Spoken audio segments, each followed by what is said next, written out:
বাংলাদেশে অ্যালান ডোনাল্ডের মতো আবারও আরেকজনকে পেল কোচ হিসেবে মুশতাক আহমেদ, যার হাতের ছোঁয়ায় বদলে গেছেন রিশাদ হোসেন। বিশ্বকাপে 14টা উইকেট নিয়েছেন। অন্যদিকে হাতুরু সিং, যার কথা এক লাইনে শেষ করে দিয়েছেন বিসিবি প্রেসিডেন্ট নাজমুল হাসান পাপন। ফেব্রুয়ারি পর্যন্ত চুক্তি শেষ হলে হয়তো হাতুরুকে আর রাখবে না বিসিবি। নতুন কোচ হাতে থাকলে তাকেই নিবে। তবে মুশতাকের সাফল্যে প্রশংসায় পঞ্চমুখ বিসিবি সভাপতি। রিশাদ আইসিসিতে বাংলাদেশের মান রেখেছে, বিসিবির মান রেখেছে, এ কথা বারেবারেই স্বীকার করেন নাজমুল হাসান পাপন। পাকিস্তানি লেজেন্ড মুশতাক আহমেদ বাংলাদেশে কাজ শুরু না করতে করতেই লেগ স্পিনে বিপ্লব ঘটিয়ে ফেলেছেন। তাকে যদি দীর্ঘদিনের জন্য রাখা হয় তাহলে স্পিনে বাংলাদেশের আরও উন্নতি হবে। তাই তো বিসিবি মুশতাকের সঙ্গে চুক্তি বাড়াচ্ছে।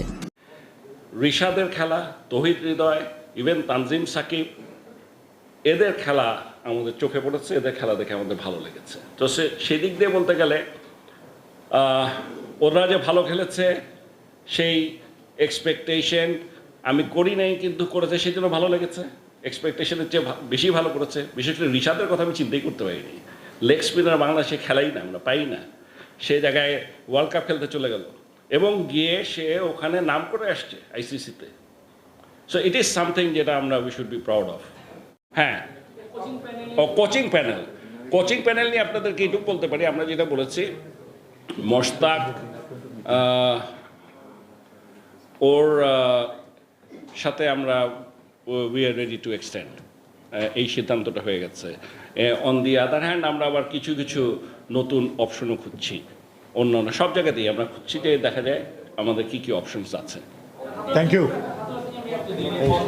হাতুরা সিং এর সাথে আমাদের বোধহয় ফেব্রুয়ারি পর্যন্ত আছে। ওয়ার্ল্ড কাপ চলাকালে বাপন ভাই, আমি যতটুকু জানতে পেরেছিলাম সেটা হচ্ছে বাংলাদেশ দল একজন রাজনৈতিক নেতার বাসায় দাওয়াত খেতে গিয়েছিল, এরকম একটা ইস্যু শুনেছিলাম বাপন ভাই।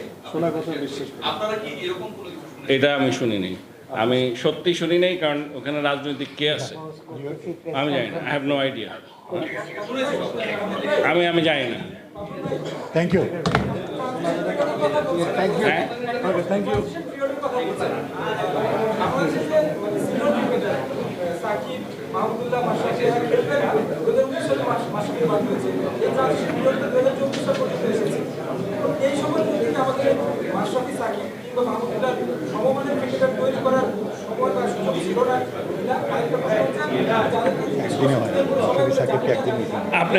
আপনাকে আমি একটা কথা বলি,